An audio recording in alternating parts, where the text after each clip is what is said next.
The wild nature of Estonia is absolutely stunning and in many ways the perfect setting for Nordic cookery. Since they regained independence some 25 years ago, the country has experienced a culinary rebirth. Old traditions such as smoking and fermenting, drying and pickling are being picked up by innovative chefs, and even people at home are trying to rediscover their culinary past through cooking. Estonia has embarked on a journey greatly inspired by the Nordic cuisine and could arguably be, as I'm about to find out, the culinary hidden gem of the Nordic.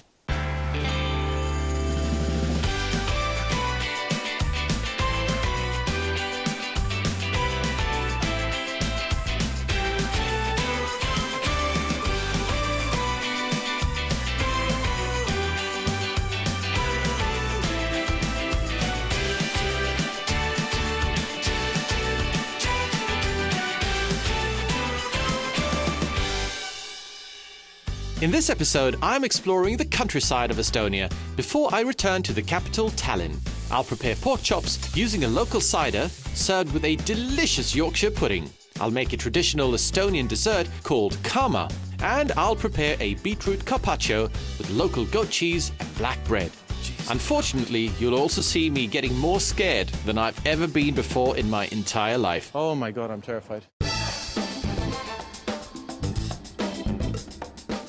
Estonia gained independence for the second time in 1991. And from what I understand, music had a lot to do with it. I've heard about the singing revolution. What is that exactly? The singing revolution is, I would say, the period from 1987, 88, 1989, so the period before Estonia got back its independence. It didn't happen overnight. No. It was a long process. And it started with singing. It was gradually by just trying to emphasize, we have our own language. We should be proud of having it. So think about your roots. Don't try to imitate the foreigners. Basically, it's every 5 years. It can be up to 200,000 people. And they also want to sing along. We say that we have sang ourselves free twice.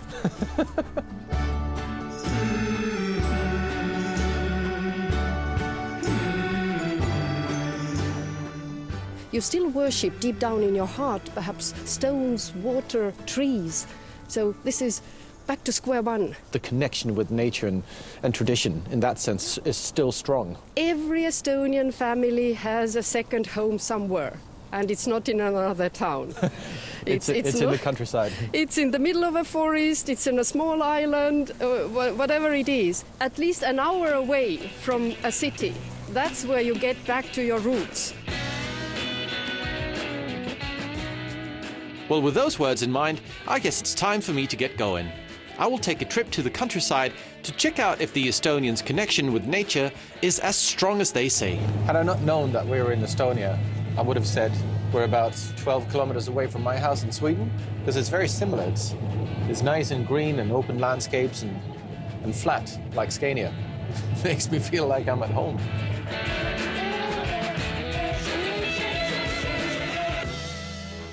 So in our never-ending quest to find great food and, of course, great products, we've managed to take ourselves to a very young and very exciting cider house. It's called Tareq, if I got that right. The official title would be Cider Master? You would be, I'm creating this title now, so you'll be the cider blender master. Yep. Yeah, so there we go. There's just locally sourced apples? Local apples, yes. What we know that they can grow in Estonian climate, and it's important. I would love to try some. Yes, some ice cider to try. What is ice cider? We let the apples to freeze outside and then press these frozen apples. And then we got this very syrupy, very tasteful juice. And cheers. Cheers.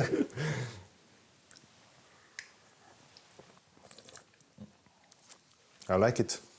Like it is an understatement. This is absolutely fantastic. But so much acidity, and it's a little bit sparkly on the tongue, and there's a lot of fruit. Still got a little bit of sweetness to it. This is what we can produce from Estonian apples. It's unbelievably good. Wow. I turn these bottles every day to get the sediment down. That's a manual labor every day. Yeah. And you do this every day. Arms. And well, they are already ready for disgorging. And this machine works on minus 25 degrees, and then the sediment and the cider in the neck will freeze. Now, just press. And this baby comes on. Well done. No. that was yours, I think. That was mine. Special edition. Good idea. Screwed up by Tareq Taylor. Yeah. Very good. So here we are. This is my first labeled cider ever. Screwed up by me.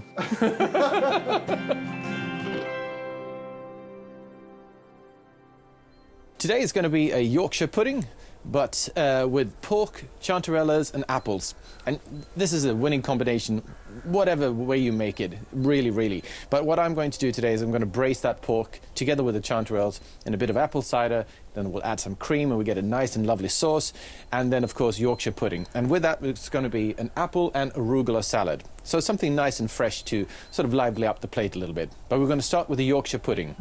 There'll be 4 eggs, 2 deciliters of flour and 2 deciliters of milk. Just break up the eggs a little bit, add some salt to it, and then we add flour and milk. That'll be 1, 2. Just whisk that up properly so it's nice and smooth, and that's it. I mean, that's 1, 2, 3, and it's done. But one of the key things in making a Yorkshire pudding to make it, you know, come up, make it rise in the oven, is to preheat the molds. And in my case, I don't have any Yorkshire pudding molds, so I've taken a pot in the pizza oven over here. So it's nice and warm, and I'm using this, which is a mixture between butter and oil, which is nice. Now, get your mixture and just pour it in. I'm taking this and putting this into the oven again. Okay, that's it. We're going to start to work on our meat, and this part of the pig is the neck. And we're going to start by just giving this meat some nice color, some salt and pepper.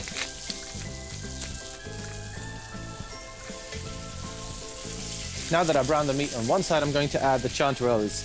I'm just going to break them up by tearing them apart a little bit. A generous pinch of thyme, sprinkle that in there. It's time to add the cider. I will add 2/3 of it. And then we need some cream in this, because this is going to be one of those autumny, rich dishes. After eating it, you're going to go like, oh, I just need to lie down and sleep for 10 minutes. And while this is cooking away, I'm just going to go and check on the Yorkshire pudding and see how that's doing. It needed a lid because it started to burn, but have a look at it. You can see that it's souffled, it's come up. That looks really nice and lovely. I'm just going to leave that in here, and let's return to the kitchen. Okay, so this is a bit of a disaster, to be honest. What's happened here is that the sauce is actually split, because I wasn't aware that I was using a low-fat cream. This is only 10%. And when you get a lot of acidity into it, when you have a low-fat cream, it can't really carry the acidity. As you can see here, it's curdled a little bit. So I'm taking the meat out. I'm adding a tiny bit more of this 10% cream, and then I work in the rest of the sauce, and you can see already it's come together here. So nothing is ever lost. Oh, still tastes amazing. Now, to complete the dish, we need to make something nice and fresh. And that's going to be an apple and arugula salad with just a bit of vinegar and salt and a bit of oil, and that's it, done. A little bit of salt, not much, and some olive oil. And then we'll just flavor it with a bit of vinegar. Now we just need to add the arugula, toss it around. Now we have all of the components ready, so it's plating time.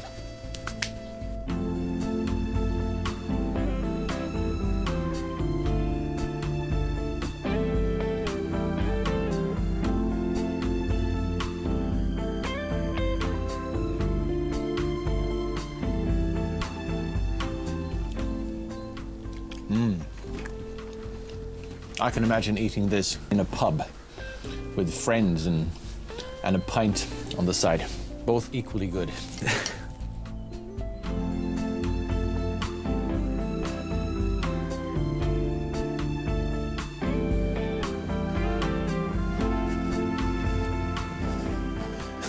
Can you imagine living out here where this very slippery and wobbly hanging bridge is the only connection to mainland? Well, it doesn't seem to bother Renee at all.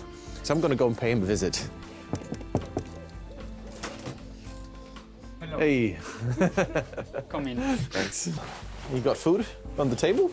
Yes. What are we eating? It's called mulgipuder. So it's that and carrots on top, huh? Yes. Have you already had food or? Yes. Okay. Just 15 minutes ago. This is really good stuff. Yeah. Rene moved out here 3 years ago with his family because he was tired of the city life. Now his closest neighbors are 5 and 18 kilometers away. What kind of work did you do prior to this? I'm still working as an architect. Half of the time I'm either kayaking or canoeing, and half of the time I'm doing my computer work. Well, it sounds to me that you found your place in life. Yes. You look very happy and content. Yes, I hope so. I don't see any stress here, like grey hairs. Look at it. This is all stress. I need to find my balance in life, probably. Yeah. What is this lovely thing sitting here? It's kama. Kama is kind of, it's hard to explain, but it's lots of different cereals. But it's a dessert, right? Yes. Usually it's made with sour milk. So it's kind of liquid porridge. You don't have to cook, you just pour some sour milk on top and mix it. It's really nice. Yeah. But you know when you eat so much that you're starting to get cold sweats? Like at Christmas? You don't have to finish it.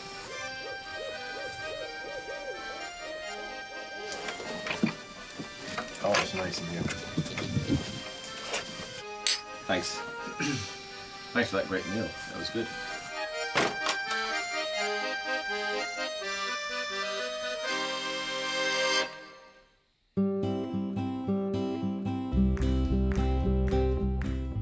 My next stop on this journey is the beautiful wetlands of Sooma. I'm meeting up with Aivar Rukel, who's a guide here, and he's going to take me through the sometimes inaccessible vegetation and show me what's in season. You got your snowshoes out here? Yes, but you can also use them on walking on this wetland. Your weight basically becomes 10 times less. Yeah. I feel 10 times lighter as well. This is the first instant diet I've ever been on that actually works.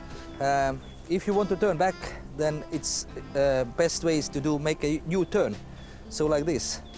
You tell me now, I was just about to take a plunge. If I was to start to sink, how deep is it? It's about 5-6 meters off the beach. And down there is a mineral land. It's clay, and it is a former bottom of the sea. And you know this because you've been there? No, I know this because I went to school, and this is what I was taught. Yeah, okay. Should I walk in your trail or find a trail beside it? I even think maybe you don't need to come here because it's a bit wet. Okay, but I'll make myself light. Yeah. Now I can just... Yeah. I'm glad I've got the tall boots on today, man. Yes. Are we going to pick some berries or something here, or? Right now there are cranberries. Cranberries? So you are walking on the berries? Oh, there's plenty of them. Yeah. If you just take your time, you find amazingly gorgeous things. They're beautiful. Yes, they are. Look how very big nice. they are.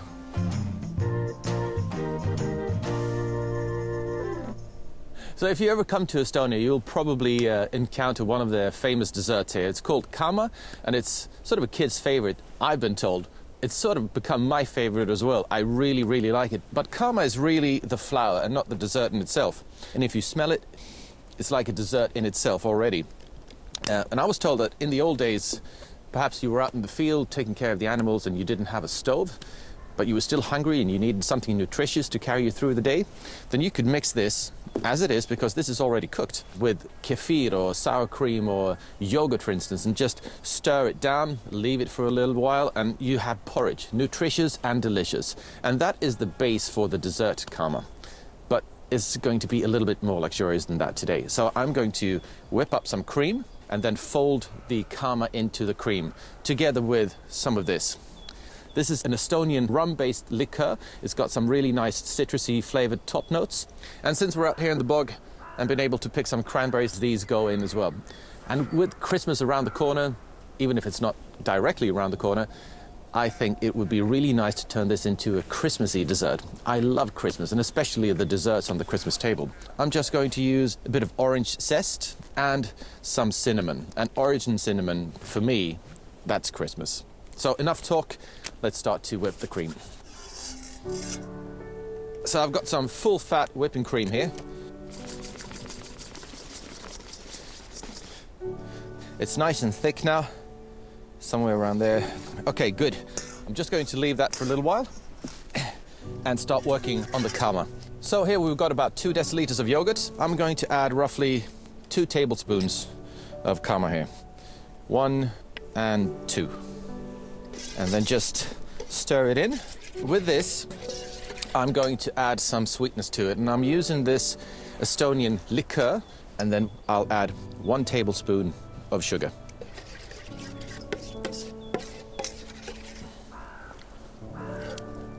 That's nice. Now this needs to sit for about 10 minutes before I mix it up with the cream. So I'll just leave that over there for now, and I'll start working on my cranberries instead. Got some cranberry jam here. I'm going to add some orange zest to it. And right here in the peel, that's where the flavor of the orange is. This is where the oils are, and that is what brings out the flavor. It smells as if Santa's around the corner.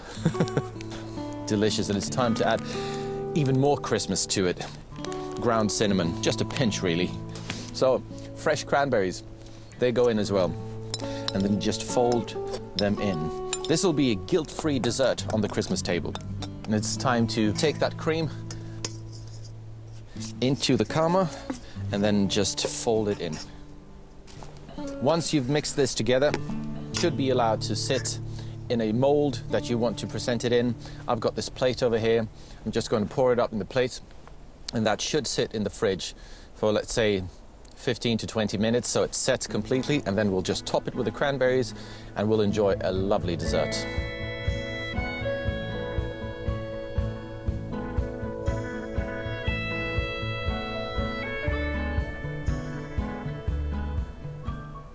This is just like one big bowl of happiness.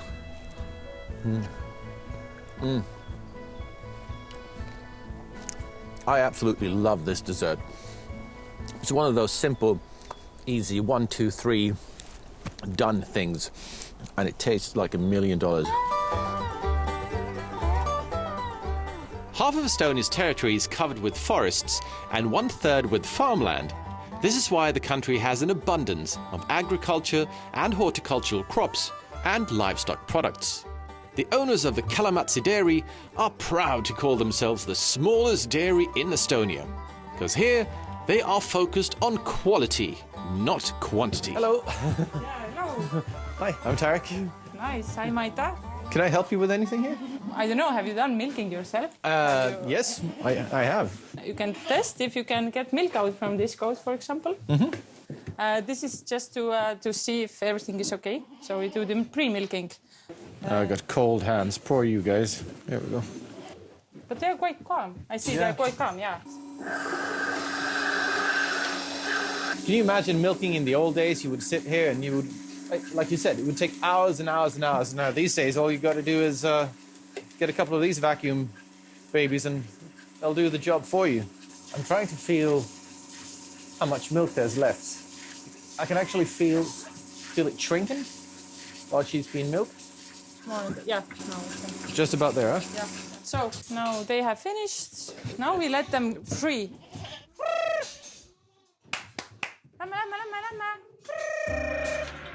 She was the last one, huh? No stress. Maybe where is Pille? And here we are with your cheese. Yeah, we make cheeses that you can fry, cheeses on the salad, and very simple fresh cheeses to spread or to put on the sauces. But our dairy specialty, goat's milk salad cheese. And this is your recipe? Yeah, this is our recipe. It's we thought it out like I think already 7 years ago when we had only 5 goats. And it looks strong, but actually it's very soft and you can eat it with spoon even. And it's quite surprising cheese. Oh, it's very creamy, yeah. I see now. So, Oh, wow. It sort of just bursted. It had an outer layer that was yeah. that gave it structure, but as soon as I pressed it with my tongue, it just went like that in the mouth. Yeah. It was wonderful, very unusual. This is the specialty from our dairy. It's unbelievably good. I've never had any kind of goat cheese that is similar to this, and it's a bit mind-boggling. You sort of exceeded every expectation that I had. Thank you. Thank you very much. You're making a great contribution to gastronomy. Yeah, I will send you. I will send it to Sweden. That's how you persuade somebody. Aita is collaborating with the neighbouring restaurant Pöjaka, and they have been kind enough to lend me a spot in their kitchen so that I can cook my next dish. And even more exciting, the owner is showing me their cellar. It's like a vault. This is where they keep all their local ingredients preserved, and they can serve them in the restaurant in the winter season. Oh, look at that. This is basically just tomatoes, peeled tomatoes, and then just a little bit of salt and in the jar. So we can make everything out of that later. Basically, we can make soups, we can make sauces. And what else have we got here? Cloudberries. Yep. Yeah. Are those wild apples? Yeah. So this is all lingonberries here? Yeah. This is spruce sprouse syrup. So Okay. it's really thick. Yep. This is a great tradition that you're maintaining. Yeah, and we don't have anything to serve in the autumn time if we don't do preserves.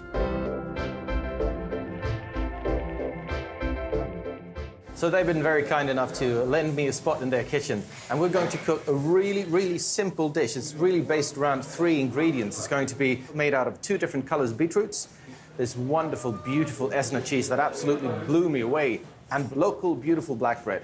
But of course, we need to add a little bit of finesse to it. It's going to be a beetroot carpaccio, and it's going to be a juniper vinaigrette on top of it.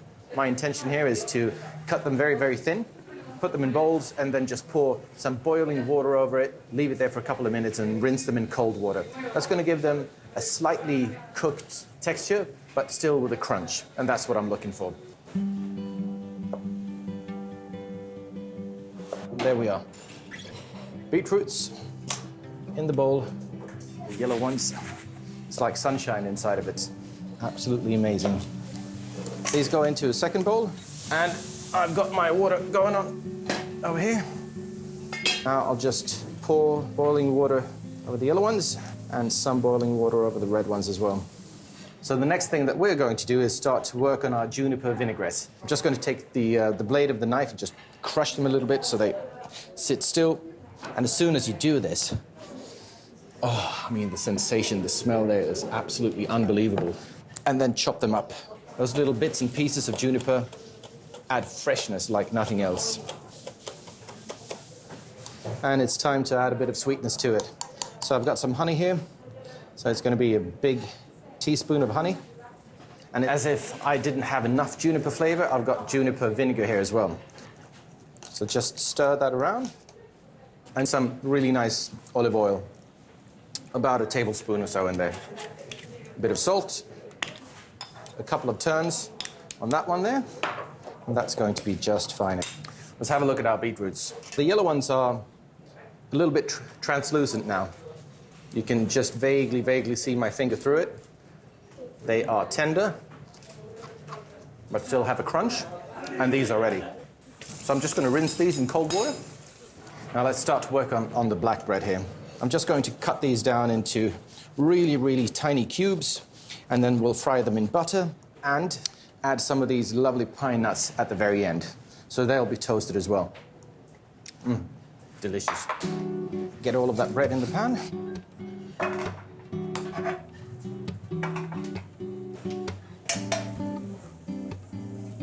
Okay, so I've got the start of a nice crisp here.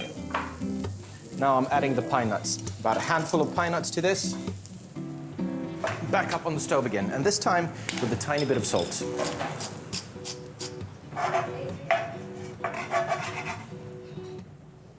So that's it. I'm pretty much ready. All I have to do now is pretty much plate it, and then it's time to enjoy the food.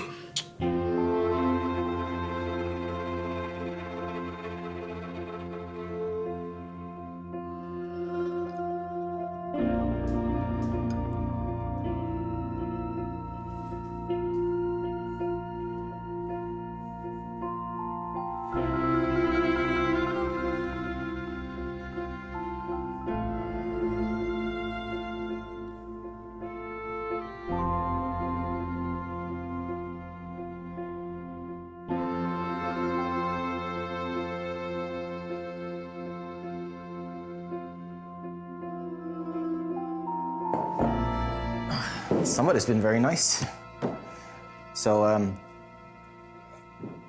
let's see what we've got here. It's nice and fresh. There's a bit of crunch, but that cheese really makes all of the difference here. The rest, just simple and nice ingredients. So, hail to the cheese. See you later.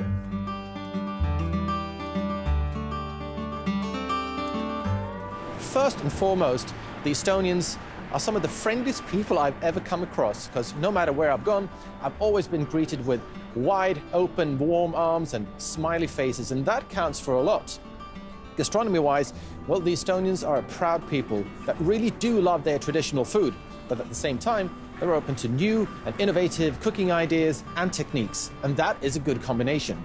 With that, they have embraced the new Nordic cuisine, and that has become a winning combination, because in such a short period of time, the quality of food here has reached sky-high levels, which has led me to believe that over the next 5 or 10 years, it's going to be very, very exciting to follow Estonia, because I sincerely do believe that we will be seeing some astonishing things come out of this country.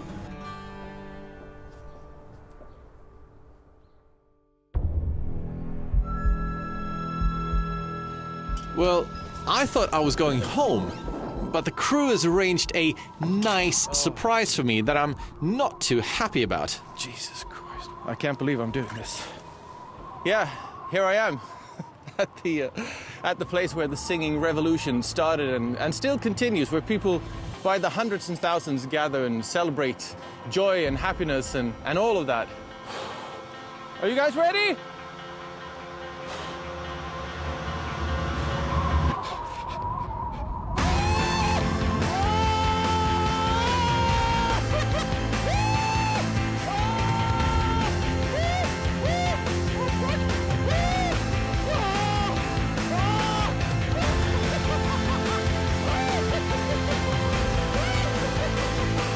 Jesus Christ!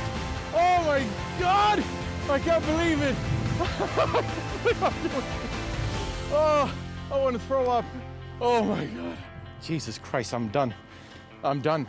I'm done. Let's remove this one. Oh my God!